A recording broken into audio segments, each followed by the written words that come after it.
dans cette courte vidéo, je vais vous montrer comment on peut enrichir les textures et les modifier. Je rappelle que j'avais utilisé pour les objets un Quick Material. Et dans la vidéo précédente, je vous avais invité à aller voir la formation relative au Quick Material, sachant qu'on peut venir rajouter des normales, des occlusions, du roughness et ainsi de suite. Il est évident que toutes ces parties qui viennent enrichir le matériau peuvent être connues dans Unreal. Imaginons que vous ayez oublié ou que la texture ne vous plaise pas. Dans mon exercice précédent, j'avais utilisé cette image comme texture sur le buste. J'ai modifié les teintes pour qu'on puisse bien voir la différence et je vais maintenant permuter cette texture, mais au sein d'Unreal. Pour mieux voir cette texture, je vais supprimer l'effet atmosphérique, le Sky Sphere. Je me rapproche, je suis bien dans la vue perspective. Ici, je fais CTRL barre d'espace et je retrouve tout ce qui compose ma scène. J'ai ainsi l'image et ou le matériau. Je vais d'abord aller sur l'image. On a maintenant un menu permettant de modifier certains aspects, ses ajustements et autres, voire la source de l'image. Vous aurez le chemin, il suffira d'aller chercher l'autre texture pour modifier la source. Cliquez sur Réimporte et sauver. Il est évident qu'automatiquement dans votre scène, la modification sera mise à jour. Si d'aventure vous ne voulez pas modifier que la texture, mais modifier le shader, CTRL barre d'espace, au lieu de cliquer sur l'image, vous cliquez sur le matériau et vous allez retrouver ici la possibilité de venir connecter les différentes informations sur votre matériau.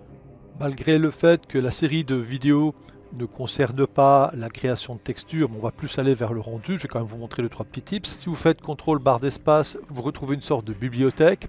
On peut importer différentes choses, on avait vu avec le FBX, mais en fait vous pouvez importer plus que cela. On peut par exemple importer une image, je vais faire ouvrir.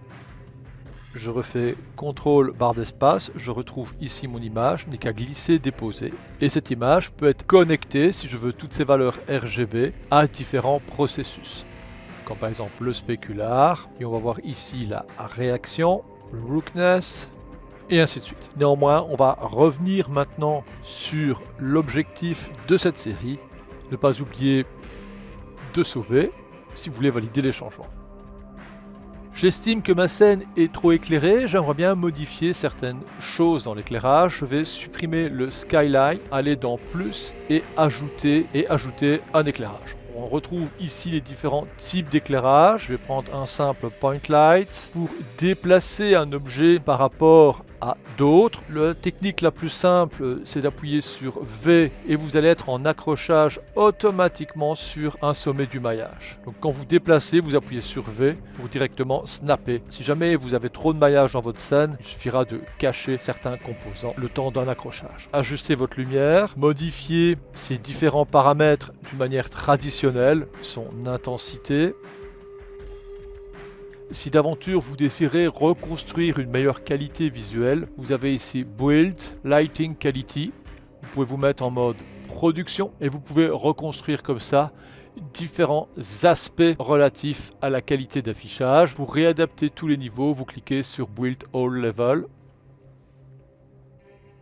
Je rebascule dans ma caméra, j'appuie sur G pour cacher tous les icônes et j'ai maintenant mon nouvel éclairage et une nouvelle texture.